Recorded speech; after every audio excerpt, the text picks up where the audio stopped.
This podcast is part of the Frederick Podcast Network. Learn more at listenfrederick.com.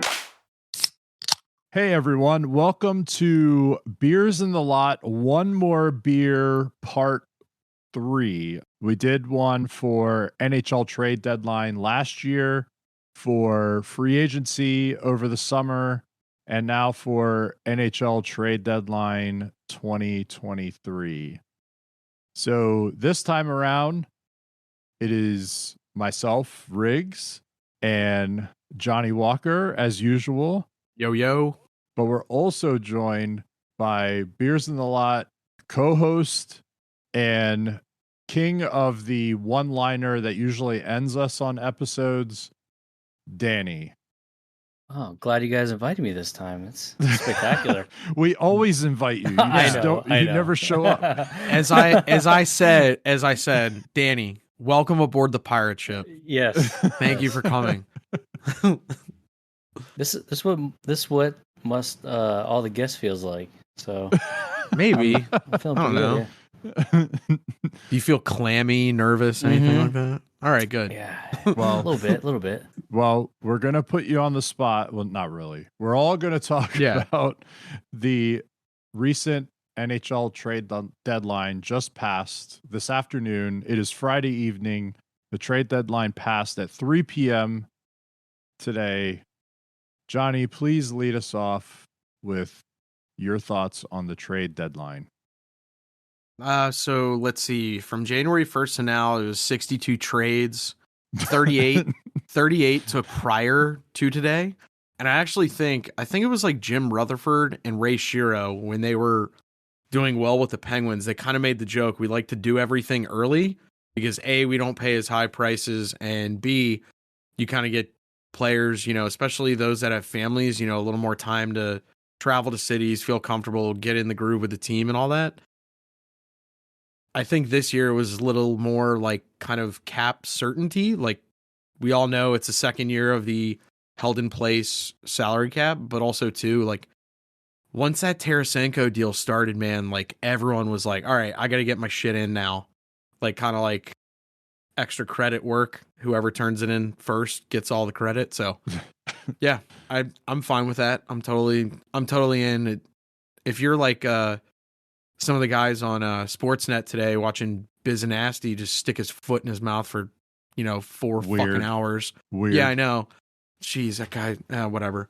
But yeah, that's neither here or there. But yeah, so I worked today, actually. I mean, I didn't watch any of it, but Hey John, you remember that season we took off the trade deadline day and it was awesome? yeah, that was Yeah. actually, that was the Hossa day. And the funny thing about it was like right when Twitter kind of started and Facebook was like getting there and everything, and the Hossa deal was announced at like 7:00 at night. It was wild, very wild.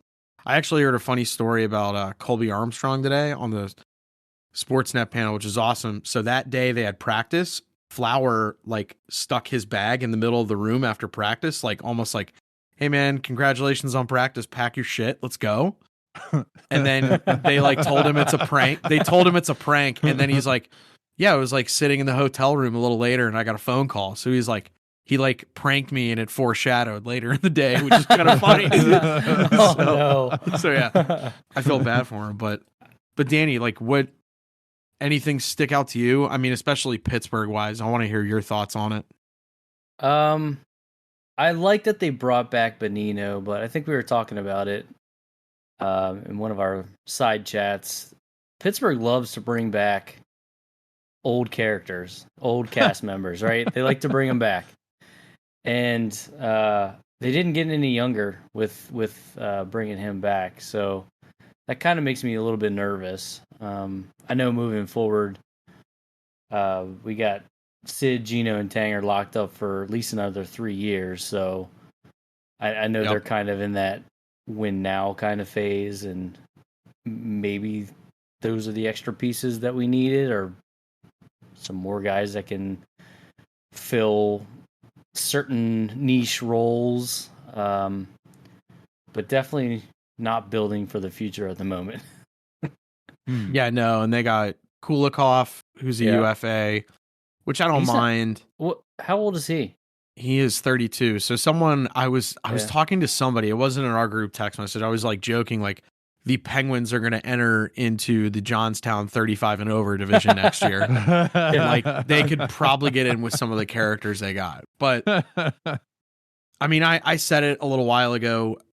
Their bottom six essentially next year is going to look completely different because they have a lot of expiring contracts.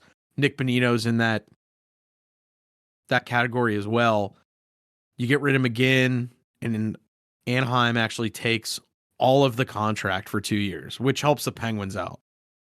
But I don't know. We'll see what happens with the Pens. Like I said, the math looks decent, so I'm not complaining. Right. But I'm also like, I kind of like what the Caps did because they essentially, were like, this is your offer. This is what we're willing to give you. If you're not going to do it, we're opening up the phone line. Yeah. They're peeling that Band-Aid now, which may help them in a year or two. Maybe. Keyword, we don't know. We'll see. Well, the cool thing with them is without figuring in the salary withholdings for the players that they sent away, they had about 17 million in cap space coming up on July 1. Now that's going to be, obviously it's going to be, it's going to be less than that after you take into account, like they're still taking on certain percentages of salary for like Orlov or whoever that they sent away. But they're going to have a bunch of space to play with in July. So you don't have to, and I said this earlier this week, right? You don't have to sell the farm, right? To retool.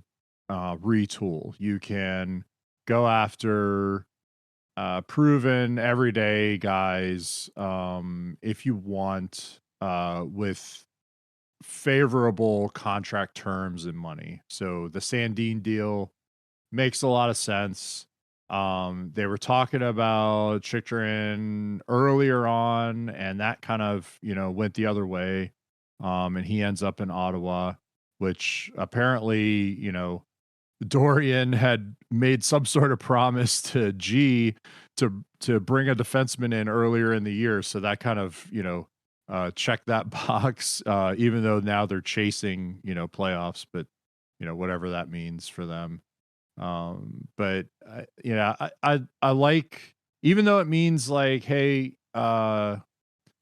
Washington's not going to do as well over the next couple seasons, which we all knew, right? We all knew it's coming. We all knew that the Ovechkin and the Crosby eras are coming to a close for those two clubs, and that's going to be the end of that story. And tickets are going to be real cheap for a while, which is cool. Like, whatever. But I like how things shook out. So, well, if you're Ottawa too, like you have a lot of promise you could sell in the future. Like you have a decent core building. You have Chychrun for like 2 years, I think. So the ownership situation will be situated, which may include Ryan Reynolds on your ownership board, which is kind of cool because that's a little star power. I think that'll help. Maybe they'll get a Netflix series or something out of it. Oh, yeah. If you see, that'd be like, nice. we don't need to dig into it, but everything it's done for like Wexham, like, oh my gosh, like the money influx. But that could be a big boom. They're gonna have a new arena, most likely in the area they've kind of wanted for years. So like, a lot of good stuff on the horizon. Let me tell you about the current arena because I've actually been there. It is a good 45-minute drive out of Center City, downtown Ottawa. Like it's a good 45-minute Uber ride out of town. It's cheap. Are they bringing it in town? Cheap. The rumors are that whoever would come in would want to, bring it into the city proper, right? So, but who knows? And the group that Ryan Reynolds is with, oh man, I'm forgetting the name that he threw his hat in for the ownership group, but they are known like in Ontario and a good chunk of Eastern Canada as a like real estate developer, entity. So in terms of like them taking it, that'd be good. There was a little rumor from like Merrick and Friedman that they wanted Arizona to some extent years ago, but their current arena or Gala arena where they were before a college arena, Gila. They actually backed out because they didn't like the area around it for like development purposes. So that to me is comical because I'm like, literally somebody who has their head in another business as well as their hockey team is like, maybe this doesn't make 100% sense out here, but why would we listen to them? It's whatever. And Gary Bettman's, he has bodies out in that desert. I'm telling you, I don't know where. Like, it's like that scene with Nikki and Ace in Casino. Like when you have a meeting out in the desert. I don't know how I feel about it because there's a lot of bodies out there. But I kind of like what Buffalo did with Jordan Greenway. I like that guy. I kind of wish the Penguins would have got him. He's a good player. He's on the books in Buffalo for like 2 more years, which is great. That's going to help Buffalo out. It's going to help Buffalo play meaningful games. They have an outside shot at the playoff race right now, which is cool. But too, like Jordan Greenway fits in so well with that team. He's a big boy. He's a power forward. So he's played in some playoff series too. Yeah, he's big. He's strong. He's having a little bit down year offensively in Minnesota, but I do think like he's an American kid going to Buffalo, another great American hockey market. Like we like that. He's going to be fine. I think he's going to be just fine. I like him a lot. Dig it. Oh, actually, Greenway's from Canton, New York, so almost home. So Perfect. Much better for him. The one other deal that I just like was scratching my head about. Did you guys hear about that JVR to Detroit thing that fell through? I heard that there were multiple teams that were in on JVR. And then Chuck Fletcher from the Flyers GM said something to the effect of like, we didn't get very many strong offers, for the player. And I'm like, dude, you are just getting black eye after black eye. Like, brutal. Like, kudos to Bill Armstrong, the GM of Arizona. I hate saying it. Like, it's making my mouth dry just admitting. Oh, my goodness. But I will say, like, the Chikrin thing, he held out for his offer.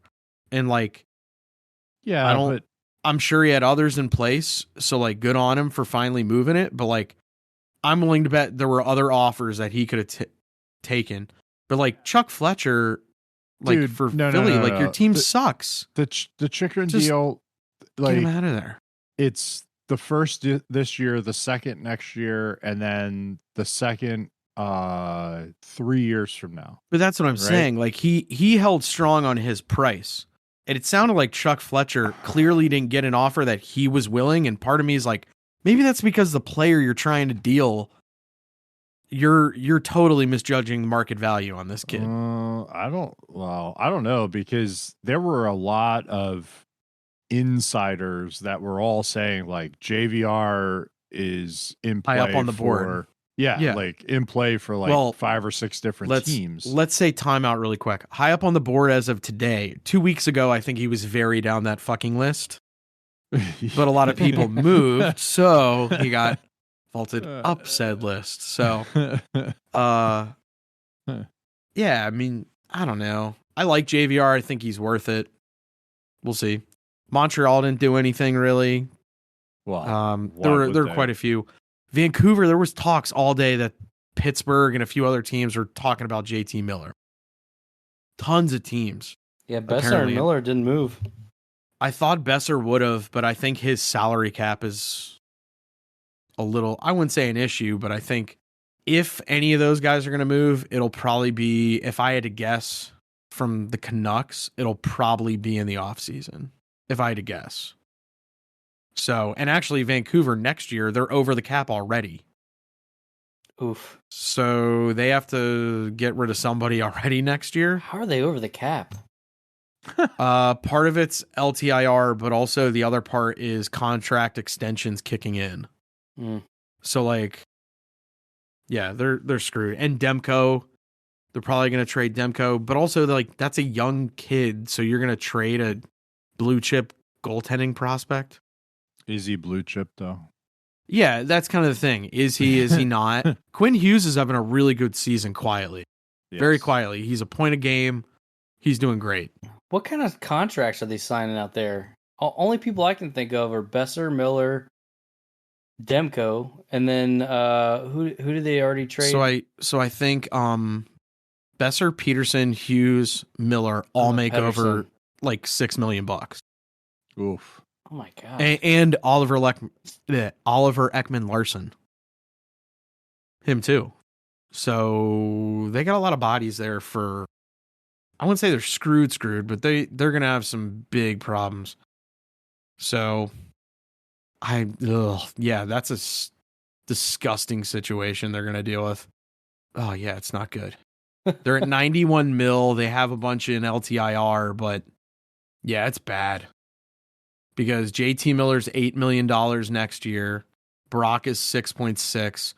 Pedersen 7.3. Connor Garland's 4.9. Beauvillier is 4.1. Kuzmenko's 5.5. Quinn Who? is 7. Who? Andre Kuzmenko. Yeah. He's the kid. He kind of looks like Borat. And he scores. He scores. Seriously, he does. He scores all his goals in like the last 2 minutes of a game. Yeah, to tie it every up. time. I'm and serious. then I'm not, and then they got Just Captain Clutch. yeah. Hrenek from Detroit. They got him this trade deadline. 4.4. Hronik, sorry. Myers at 6. Oof for next year. And Yikes. Quinn is 7.8. Quinn and Pedersen market value, if Brock will get back, I think. If he gets back on track, he's fine. But JT Miller's his cap hit is 8. And it's just like, ugh. Why? But what are they doing? Yeah, I don't know what they're doing. It's they very didn't confusing. They didn't unload anybody. Like they didn't. Except for Bo. That was it. Yeah, like Oh yeah, Horvat. Yeah. That's who they had. that was early. That's what I was thinking That about. was I'm like- earlier. Yeah. I'm like, so they had all, and they're still over the cap after they get rid Yeah, of Horvat. dude. That's Yeah, dude. fucking terrible. I'm shocked Lou didn't do anything crazy. Stick Maybe the they end. locked him in. But the a other room, thing too. is like the West is quiet. Like the West didn't really do anything. The East is out of control, or was out of control. Like at all Dallas did get Max Domi. I like that deal. I sick. have a soft spot for Max Domi, right? Like Mhm. I want him to do well, but I don't know. I feel like You think this there's is- something up with him? Because he's been on a lot of different teams and he I just hasn't think been in the league very long. I just think maybe he's not. Maybe teams haven't figured out how to use him the right way, or I don't know what. But I don't think he fits in at the top end of NHL teams' lineups. And I think in a lot of cases he's been brought in to be, first line, second line player, and he's just not. He's not there. Talented kid. You're not that guy, pal. You're not that Great. guy. Yeah, you're not that guy, pal. Yeah, exactly. Yeah. Exactly. Which is kind of comical. Philly got Who cares? Brendan Lemieux, another Who cares? cares? To Who help cares? out. So yeah. Yeah. Seeing Yeah. Lemieux in a Flyers jersey. That's Torts and his band of flunkies. Yeah, exactly. Oh God. Yeah. It's just You know what move I really liked, and I really, it pains me to say it. the Tyler Bertuzzi to Yeah. Boston. Yeah, Yeah. I figured. Unfortunately it comes at the expense of Nick Foligno getting injured, right? Because I think Bertuzzi's really brought in to kind of fill that gap. But Bertuzzi, by the numbers, is a better player. It's an upgrade. And he can So- kind of play any which way. Yeah. But from a possessions and analytics perspective, it's an upgrade.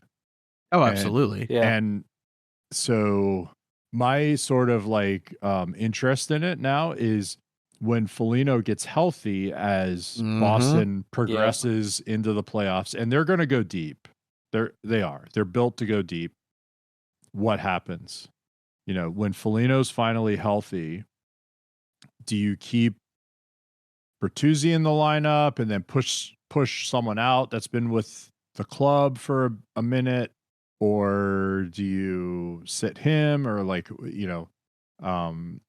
there are going to be some decisions in Boston as they go forward because they've loaded up, just like all of the top Eastern teams, like the Leafs with their defense core right now. Like they have like 7 legit defensemen, which is good after today. Like it, what the knock on them was they didn't have the blue line core. Now they have it. Now what do you do? Like, what do you do, Sheldon Keefe? Like, sounds kind of like Pittsburgh picking up Kulikov.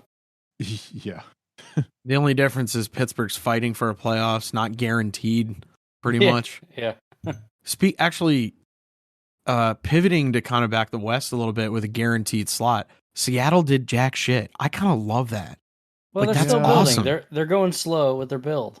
Nah, but I kind of like that because, like, how many teams kind of in their situation, subtract the fact that they are year 2 of the expansion, but like definitely younger team, hodgepodge to some extent, and they're in a really good situation for a playoff berth. And I think a lot of GMs would like not do something nuts, but definitely do something a little off the wall. Well, the thing with them is they next year they'll open up, right? So they're up against it, capitalized right now, and then next year it kind of opens up for them. I think they're doing it right. I think maybe not this year, but next year, and then the year after that, you're going to see them make some really big moves. They're going to be contending for maybe conference, championship, something like that. They could possibly. I think that's where they're headed.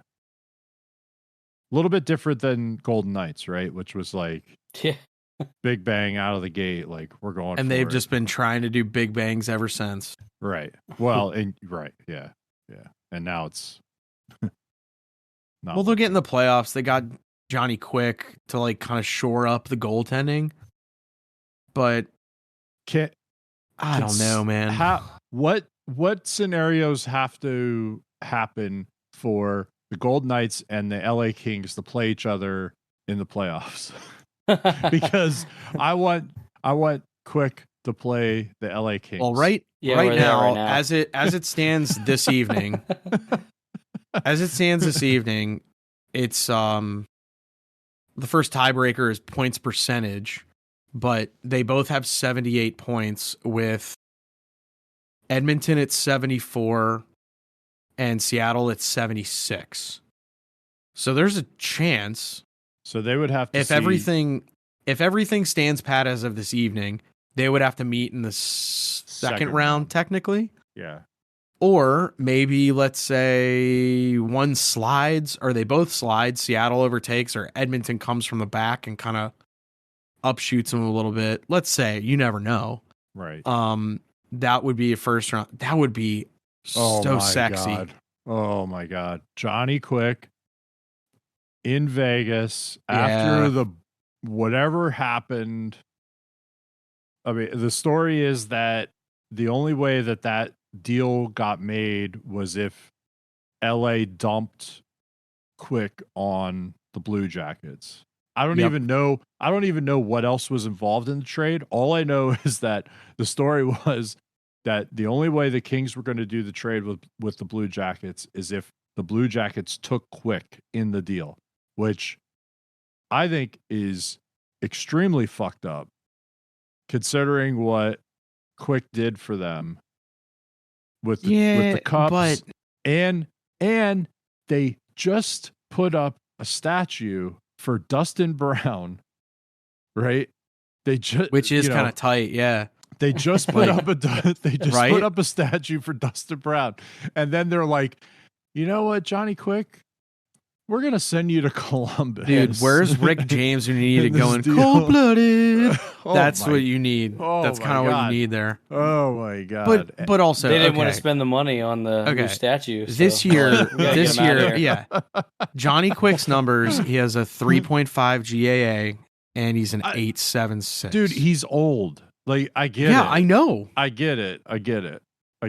But I just there's got to be a little bit of something there. respect. I get it. They couldn't I keep get him it. on. They start Copley every night and keep Quick on the bench. I'm sure he would be fine with that. Yeah. Right? I'm sure he would be fine with that. And they're in a playoff spot. Like, let them go into the playoffs under that situation. And then if something happens, he's there and he can play. Instead, in order to do what I don't even know what that deal was. The only thing. Gavrikov was the big piece. Okay. Like, who cares? Like, Well, the other thing LA has to figure out, because they got Korpisalo now for this year. He's a UFA at the end. Copley signed one more year and then he's a UFA. Oh, and the goaltender they thought was going to be the future, air quotes, Cal Peterson, he's in the AHL, signed to the end of 2025. So Well, they then really got to figure out what the hell they're doing. Rob Blake has to kind of. That actually sounds like they're okay to me, because goaltenders tend Goaltending's to fickle. Yeah. they tend to marinate a little bit in the minor pros. So, I think they're okay there. But do you want to pay 3.8 to an AHL goalie? No, Okay. I don't. Is he on a? I don't. What's his deal?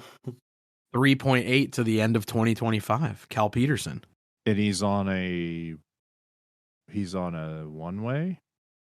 No. Well, yeah, he is on a one way. So they Okay. get a buried penalty. Yes, But then it's okay. yeah. But also, you got to remember, LA comes out a little bit of some of their cap hell because 1.06 comes off the books next year because of the Dion Phaneuf buyout. It'll be okay. They're going to be fine. It's fine. They're gonna be It's all right. It's fine. It's The fine. Penguins still have another $1 a year for like 2 years for the Jack Johnson thing. Who's back in Colorado? He's back in Colorado. Hey! Yeah. Yay. Colorado said, we can't win another cup without JJ. We gotta get the band back together. Got to get the band back together. So, in the Stanley Cup Blu-ray, that's what it's going to say. Like last year, we went out and got Lehkonen and Cogliano, and this year we just needed to go get JJ. That's all it's going to be if they win the cup. But like, does anything today or the last couple of weeks shift your situation or mind in terms of who potentially is coming out of the East or the West? Boston's been at the top. I mean, almost The all whole season, right? the whole damn season. I think they got even better. So, Yes. I mean, that doesn't really change my mind there. I mean, they're just built so well. I mean, their third line is going to be potentially like a first or second line on any other team. Oh, Yes. absolutely. Essentially, I mean, yeah, they're just stacked. What about the West for you? It's So open, man. It's a coin flip on a it's lot of teams. so, man, it's so murky. Yeah, I like nobody's Dallas. dominating I out do like there. Dallas. Oh, now you like Dallas. I think Dallas did enough. I think they're going to be fine. Colorado gets healthy, game over, I think, for a lot of teams. Yeah. Edmonton did improve their D. So, like, if Skinner and Campbell can figure it the fuck out, I think Edmonton's going to be fine. Because last year, they essentially got to the conference final. Yeah, they got waxed, but they got to the conference final with average goaltending, very average D, and Leon Draisaitl on one ankle. Yeah. So if everyone's healthy and they got much better D, the goaltending tandem is better. They're going to be fine. You know who really didn't do much? The Jets. Yeah, they got Nemesnikov, who actually tied the record today for But they fourth fourth trade on the trade deadline he tied the record with your buddy Rigsby, Alan May. Yeah, exactly. Don't even get me started. He's your bro. Don't even get me started. But do you think the Jets are going to be all right? No, it's just weird to me that they didn't do anything. Sitting where they're sitting. Just sitting. Yeah. Like they're 5 points ahead of Calgary. So they got a nice cushion there. They could